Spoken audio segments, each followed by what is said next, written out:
చూడండి తెల్ల తెల్ల వారుతుంది. కోకిలలు చాలా కూస్తున్నాయి. ఇక వాటిని వినాలనే వచ్చిన బయటకు. అక్కడ చూడండి.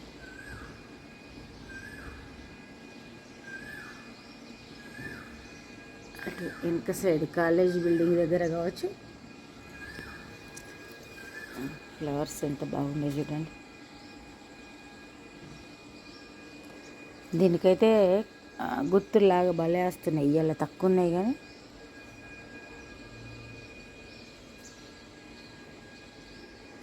సర్లే ఏంటండి. ఇప్పటిదాకానైతే 2-3 కోకిలలు ఒక్కసారి కూర్చున్నాయి చూడండి. నల్లపిట్ట. సర్వమంగళ మాంగళ్యే శివే సర్వార్థ సాధికే శరణ్యే త్ర్యంబకే గౌరీ నారాయణి నమస్కృత నారాయణి నమస్కృత. ఇంకా ఇప్పుడు మన పూజ సంపూర్ణమైంది. బయటకు వెళ్దాం అండ్ ఇప్పుడే నైవేద్యం పెట్టిన. అగో నైవేద్యం తినే పిట్ట అటు పోతుంది కదా, వచ్చి తింటుంది. ఇప్పుడే పెట్టిన. నిన్న మనం మంగళగౌరి పూజ చేసినాం. ఇంకా చాలా నైవేద్యాలు ఉన్నాయి అక్కడ. పెట్టిన చిట్టి పిట్టలు చూడండి లైన్ మీద. సరే ఇప్పుడు మనం బ్రేక్ఫాస్ట్ తయారు చేసుకోవాలి, పని ఉంది. ఇక నైవేద్యం తినే పిట్ట వచ్చి తినిపోతుంది. ఇక్కడ పెట్టిన అక్కడ పెట్టిన అక్కడ ఉన్నాయి, తింటూనే ఉంటాయి. రోజు మన బ్రేక్ఫాస్ట్ ఉప్మా. ఫస్ట్ అయితే ఊతప్పం చేద్దాం అనుకున్నా, మళ్ళీ ఉప్మాకి వచ్చిన. ఊతప్పంకు ఉప్మాకు ఎంత తేడా ఉంది చూడండి. ఇంకా చేస్తున్నా. ఇంట్లో వాళ్ళ ఒపీనియన్స్ వాళ్ళు ఎవరెవరు ఏది అడుగుతారో చూసి చేయాల్సి వస్తుంది. ఇక మన ఉప్మా అయితే రెడీ అయిపోయింది. ఇక బ్రేక్ఫాస్ట్ చేసి టీ తాగుదాం. ఇప్పుడైతే ఒక గుంపులాగా వచ్చినాయి పక్షులు. ఇక నేను వచ్చేసరికి వెళ్ళిపోయింది. మళ్ళీ ఇప్పుడు వచ్చింది, మళ్ళీ వెళ్ళిపోయింది.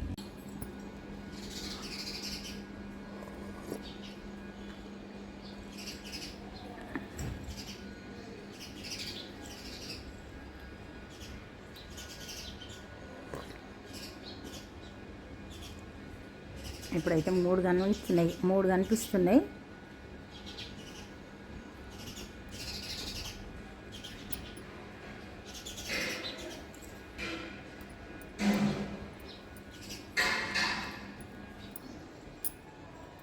రెండు ఎంత మంచిగా కూర్చున్నాయి చూడండి.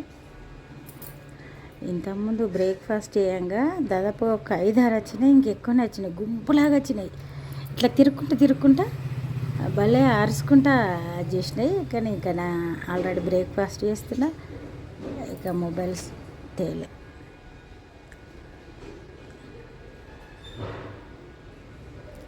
పాపం వర్షంకు ఎన్ని రోజులు, ఒక వారం 10 రోజులు రాకుండా అయినాయి.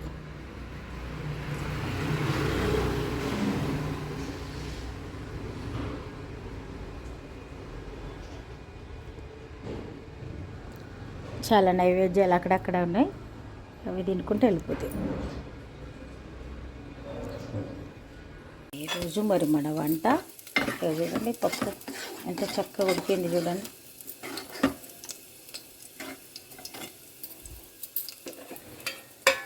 పప్పుచారు చేస్తున్నా. ఇక ఈరోజు వెల్లుల్లిపాయలు చాలా ఎక్కువ వేస్తున్నా. పప్పుచారు ఈరోజు చేసేది. ఈరోజు పప్పుచారు చేస్తున్నా.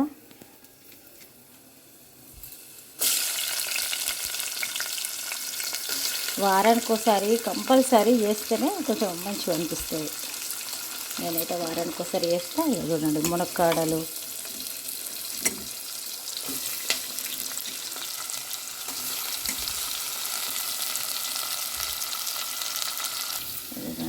కొత్తిమీర, మెంతి, కరివేపాకు,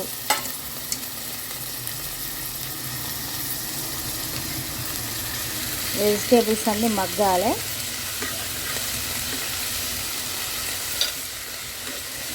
టమాటా కూడా కట్ చేసి వేద్దాం. పప్పు కూడా వేద్దాం. పప్పు కూడా వేసి మూత పెడితే ఈ వెజిటేబుల్స్ పప్పు కొంచెం మగ్గితే అప్పుడు మనము చింతపండు రసం తీసి వేసుకుందాం. అయితే ఈరోజు పప్పుచారు చేస్తా అని పొద్దున్నే ప్లాన్ ఉండే. అందుకని ఇక మనం బ్రేక్ఫాస్ట్ అయ్యే టైంలో నేను పప్పు ఉడకబెట్టి ఉంచిన. ఇక అట్లా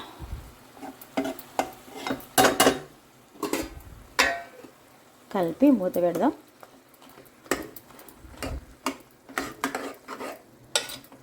కారం కూడా వేయచ్చు, కాకపోతే ఇంకా వెజిటేబుల్స్ ఉడకలే కదా అని నేను వేస్తలేను. చింతపండు రసం వేసేటప్పుడు వేయచ్చు. ముందుగా వేయాలనుకుంటే కూడా వేయచ్చు, ఇష్టం. చూడండి, మిరప్పొడి వేద్దాం, ఉప్పు కూడా వేద్దాం. అన్నీ వేసినా కానీ ఉప్పుని వేయకపోతే ఇక కూరకు రుచి రాదు. అట్లా అన్నీ చూడు నన్ను చూడు అన్నది అంటారు. పాతకాలంలో ప్రతిదానికి ఒక సామెత. ఎట్లా నేర్చుకున్నారో అనిపిస్తుంది, ఎట్లా తెలుసు వీళ్ళకని కూడా అనిపిస్తుంది. నాకు అట్లనే అనిపిస్తుండే.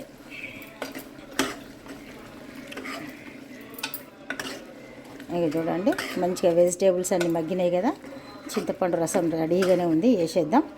అయితే ఈరోజు కొంచెం తొందరగా చేయాలి వంట అని చేస్తున్నా. ఒక్కొక్కసారి మనం టైంకు లంచ్ చేసి బయటకు పోయేది ఉంటుంది కదా, అట్లా ఈరోజు తొందరగా చేయాలి కాబట్టి తొందరగా చేసేస్తున్నా. తొందరగా అంటే ఇక 12 అంతే, 1:30కి అట్లా తింటారు ఒక్కోసారి, కానీ ఈరోజు 12 వరకు రెడీగా ఉండాలంటే మరి చేస్తున్నా. ఇక మసిలితే పోపు వేసుకుంటే పప్పులు వేసి అదే కొంచెం ఇంట్లో వేసినామంటే సూపర్గా పప్పు చారు రెడీ అయిపోతుంది. అయింది, స్టవ్ బంద్ చేసి పప్పులో చారులు వేసేద్దాం. ఈ చిమ్నీ కూడా బంద్ చేసి పెట్టుకోవాలి.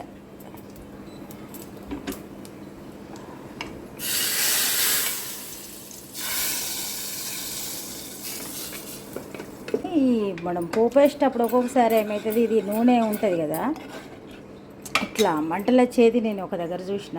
చిమ్నీకి అంటుకున్నాయి, పెద్ద గందరగోళం అయింది. అప్పటి నుండి నాకు కొంచెం చిమ్నీ అంటే భయమే ఉండే. ఇక చూడండి, పప్పు చారు, పప్పు సూపర్గా రెడీ అయింది.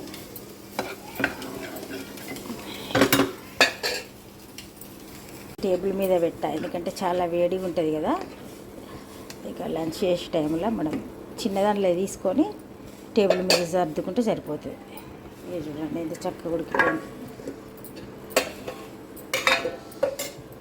ఇంకా ఈరోజు మన వంట అయితే ఇక పప్పుచారు, పప్పు, పెరుగు అయితే పాపడా చేస్తలేను. ఇప్పుడు బయటకు వెళ్ళేది ఉంది, మా వారు అర్జెంటుగా వెళ్ళేది ఉంది కాబట్టి తనకు వడ్డిస్తున్నా. మరి ఇంకా నెయ్యి కూడా ఉంది.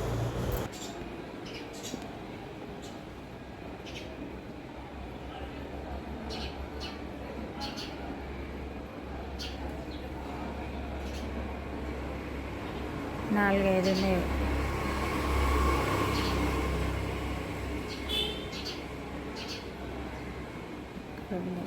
చాలా పక్షులు ఉన్నాయి. అయితే ఎక్కువ పక్షులు వచ్చినప్పుడు ఇట్లా వాటికి అవి కొట్లాడినట్టు చేస్తున్నాయి.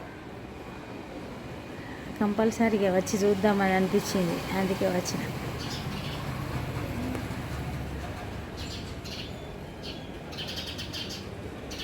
ఊరు పిచ్చుకలు అంటారు వీటిని. అన్నీ ఒకటే జాతికి చెందినవి.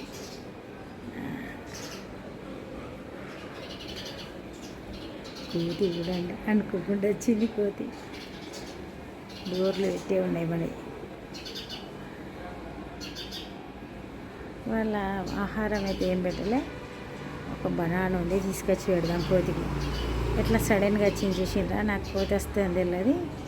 జామకాయలు కూడా లేవు చెట్టుకు, ఇక బనానా ఉంది, తీసుకొచ్చి పెడదాం. ఇక్కడికి వచ్చి తినిపోతుంది అంతే.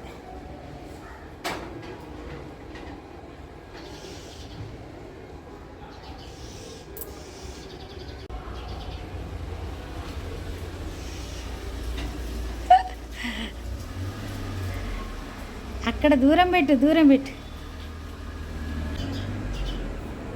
పైన పక్షులు, కోతి కింద ఎంత ఆగం తింటుంది పాపం. ఏం మంచిగా లేదట. అది పాలన్నం, ఆ అన్నం దానికి నచ్చది. బనానా అయితే తింటుందని పెట్టిన. ఇక మా వారు ఇప్పుడే వచ్చిండ్రు కదా, ఈ కోతులను అలవాటు చేస్తున్నామని. ఒక 5-6 పిట్టలు ఉన్నాయి చెట్టు మీద. ఎంత ఆగమాగం తిన్నది నిజంగా.